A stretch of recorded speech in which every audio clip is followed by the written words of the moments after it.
अस्सलाम वालेकुम वरहमतुल्लाहि वबरकातुहू। दोस्तों, आउं आहियां अली हसन अब्बासी।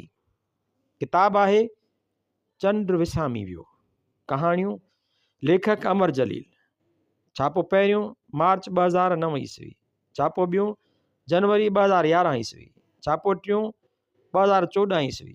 किस्त छहीं, कहाणी मां शरीफ़ आहियां। मूंखे पहिरियों दफ़ो वूल हाउस तां उन वठंदे ॾिठो। संदसि बेपनाह हुसन जार्जेट जे नफ़ीस नकाब मां बहकी रहियो हो।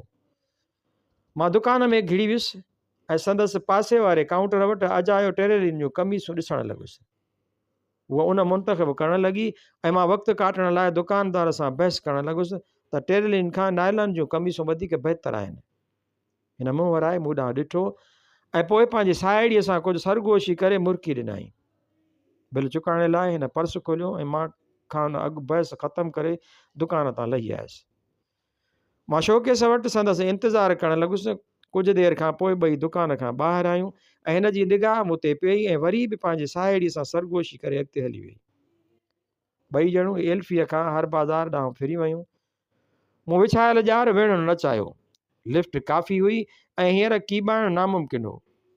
कटपीस जी दुकान वटि हिन मुंहुं वराए मूं ॾांहुं ॾिठो ऐं पोइ खिल ज़ब्त कंदे जनरल स्टोर ते चढ़ी वई।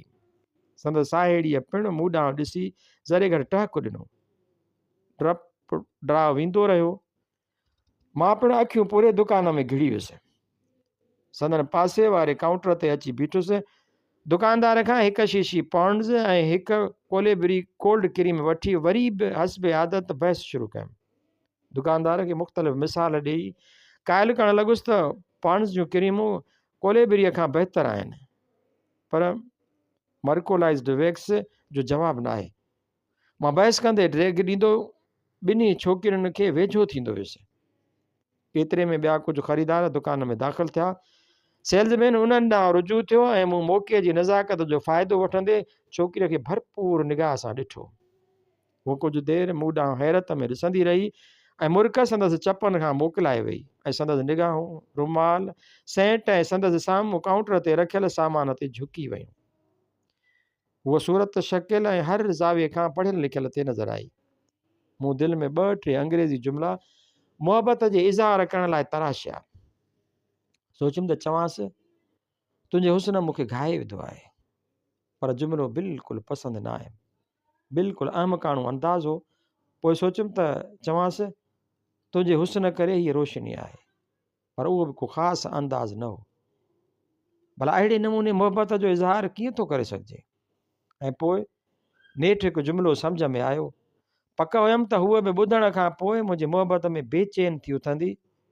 सोचियुमि त जज़्बाती आवाज़ ऐं रूमानी अंदाज़ में खेसि चवां, तोखे ॾिसण खां पोइ यकीन कर त तोखे ॾिसण खां पोइ ख़ुदा जे वजूद में एतिक़ाद थी पियो अथमि। इज़हार उल्फत करण लाइ मूं ख़ुश्क चपनि ते अञा ज़ुबान मस फेरी त हिन मुंहिंजा हौसला ख़ता करे छॾिया।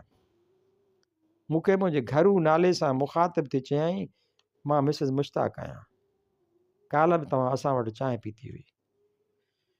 नदामत में मुंहिंजो कंधु झुकी वियो। मुश्ताक मुंहिंजो जिगरी दोस्त हो। काल्ह चांहि पीअंदे मूं शराफ़त जो इज़हार करण लाइ निगाह मथे न कई हुई, ऐं अॼु